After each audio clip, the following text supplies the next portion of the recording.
So this video is about freezing and defrosting bread. I made challah a couple days ago. This is what it looks like. And I just, this very second, took this out of the freezer and I'm just going to sit it on this plate. I'm going to set a timer for 15 minutes and I'm going to come back and see if it's defrosted. 15 minutes has passed and the bread is completely defrosted. It is still ever so slightly cold, barely cold. I'm not sure whether it will get any warmer, but I'm going to set the timer for another 5 minutes and come back. Doesn't feel cold anymore. So it took 15 minutes to just defrost, or maybe even 10. I didn't check it at 10. And obviously, if you're eating a sandwich and you're putting meat on it, that meat or peanut butter or tuna or whatever, those things would likely be cold. So if the bread was still slightly cold like it was 5 minutes ago, it wouldn't have mattered anyway. But it really defrosted probably in 10 minutes, but I didn't check it till 15. And it is exactly like fresh baked. And by the way, if you've never made challah before, I don't actually prefer to toast challah because it's such a light, fluffy bread. I like it soft. For toast, I prefer rye bread or some of my other things. But if you've never had French toast made with challah, then you are missing out. The recipe with the video is in this channel, of course. And see how delicious and soft. Sorry about my horrible cuticles, by the way. Oh my goodness. Anyway, so it's just as good as the moment it was baked. Trust me. That was the main idea of this video. And I have a little bit of a mouthful. I'm crazy. So this is my peanut butter sandwich. And I just love peanut butter on challah. It's so soft. A lot of you are always asking for a soft, quote-unquote, sandwich bread recipe. And I never heard the term sandwich bread my whole life until I started making bread and joined Facebook bread machine groups.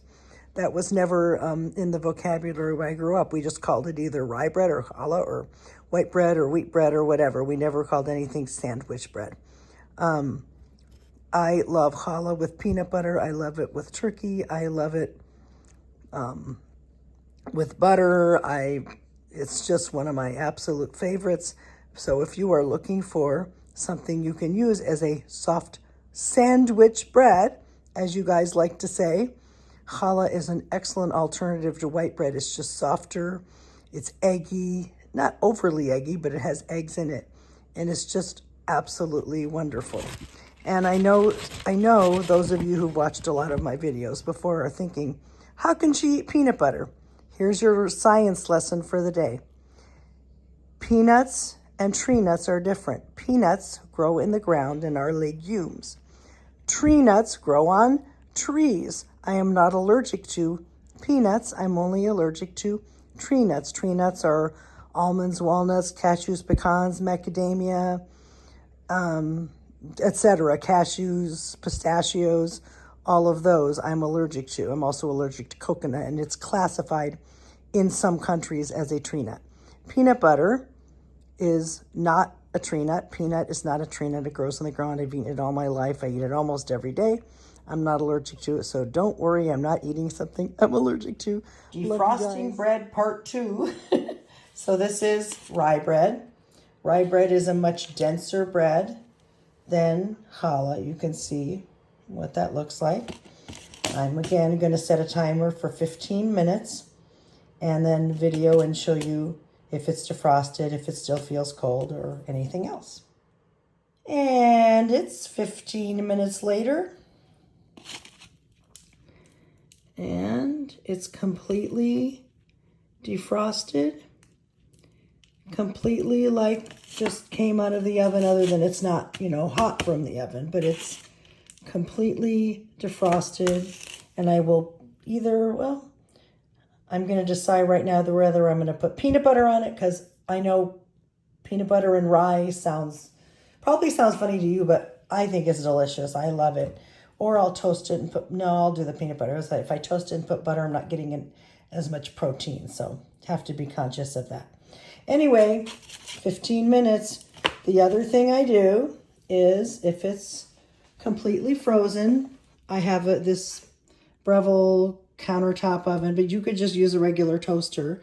And I just put it in, and it takes a little longer because it has to defrost it before it toasts it. But it works. You can go right from freezer to toaster.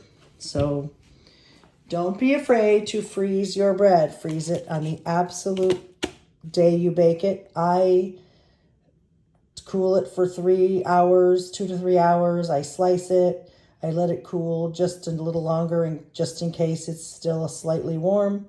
And then I put it in heavy-duty plastic bags for bread that I get on Amazon. And it goes in my freezer the same day I bake it. I don't like any breads the next day. It just isn't as soft, isn't as moist. Just doesn't taste as good the next day. So just take it out when you get up in the morning. And if you're making a sandwich for lunch, you don't even need to defrost it. It'll be defrosted almost like by the time you get in your car to go to work, it's defrosted. Okay, that's frozen bread.